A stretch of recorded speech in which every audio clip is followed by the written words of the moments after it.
is, y'all? It's your boy, LonnyKabal.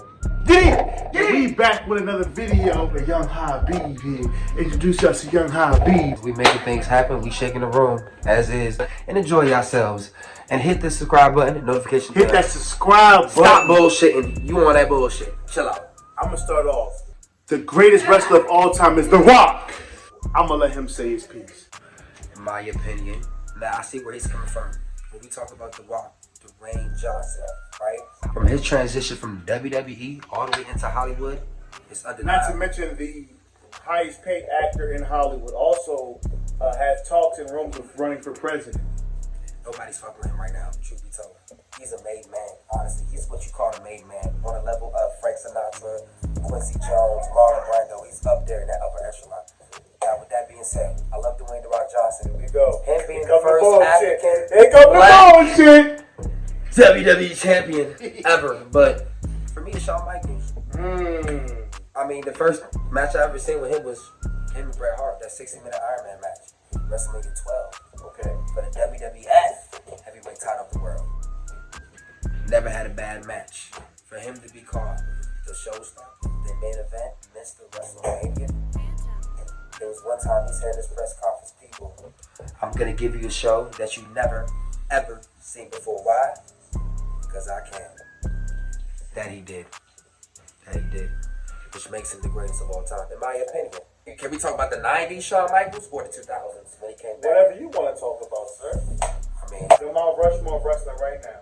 Top four of all time. I think it's 5. Top 5.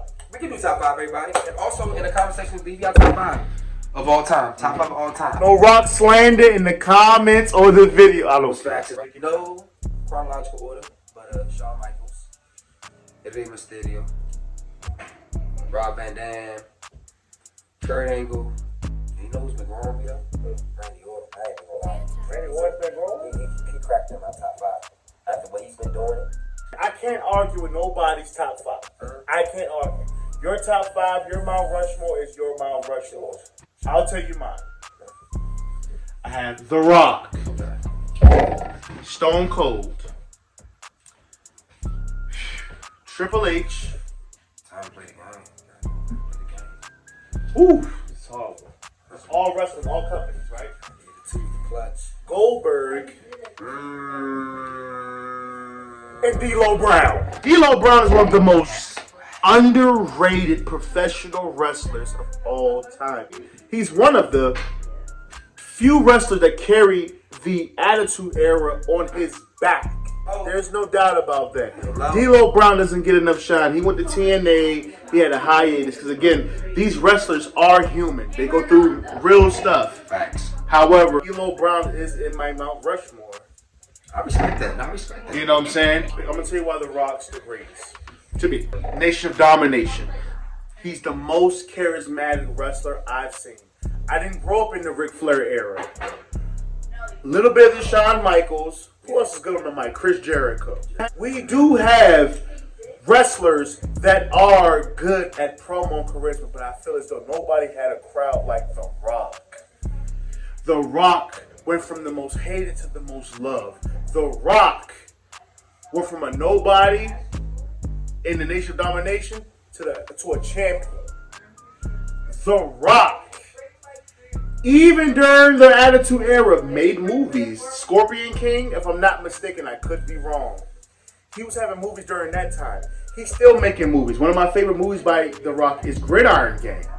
Yeah, that's very motivational. One of the most athletic. He wasn't part of a stable. The only stable he was part of was Nation of Domination. And that's before his prime, before he became somebody. The Rock was not a Royal Rumble wrestler. He was the type of wrestler that you had to watch the main event for. Let me make this statement. The late 90s, Stone Cold had it locked. Without a doubt. Definitely did, though. But when it came to 99, 2000, and from point up, The Rock took over. He took it to another level.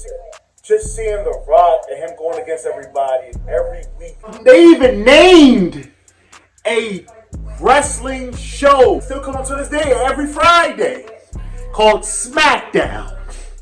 Why? Because The Rock layeth the smackdown on your candy ass. Real shit. Am I lying? And they bit off of that and made it into a brand. I made it into a brand. It's still relevant. I hope he's getting a check. I'm sure he's getting royalties. He better. I'll be pissed if he's not getting a check. Vince Russo say on the podcast that he was the most intelligent wrestler that he's ever dealt with. He figured it out. Vince Russo said that. Vince Russo also wrote for the Attitude Era, WCW. He a lot of the Attitude kind of wrestling mixed with reality, the bar fights. He is responsible. The bar fights, all of that stuff, he mixed it with professional wrestling. So basically, he's the man behind the Attitude Era. And let bro say his piece. And Lon is pretty much hitting some strong points right now. The Rock and Stone Cold. I mean, 35 minutes of that back and forth action. You never know who was going to win between those guys.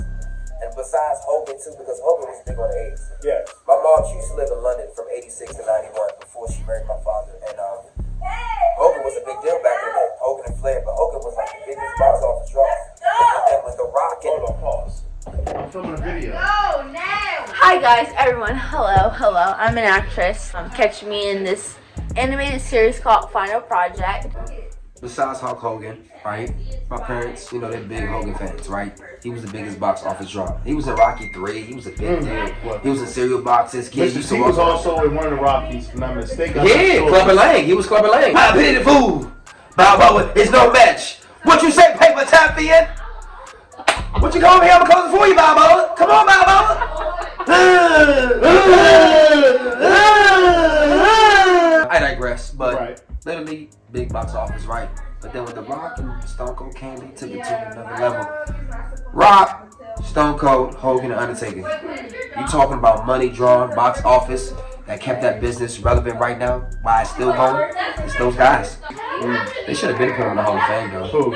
The Rock. I don't know why they waited. If you enjoy Habib, type in Habib in the comments. Appreciate you guys. D. Thank you for the love. Anyway, thank you guys for tuning in. Love you LonnyKabal, sign out. D. Love.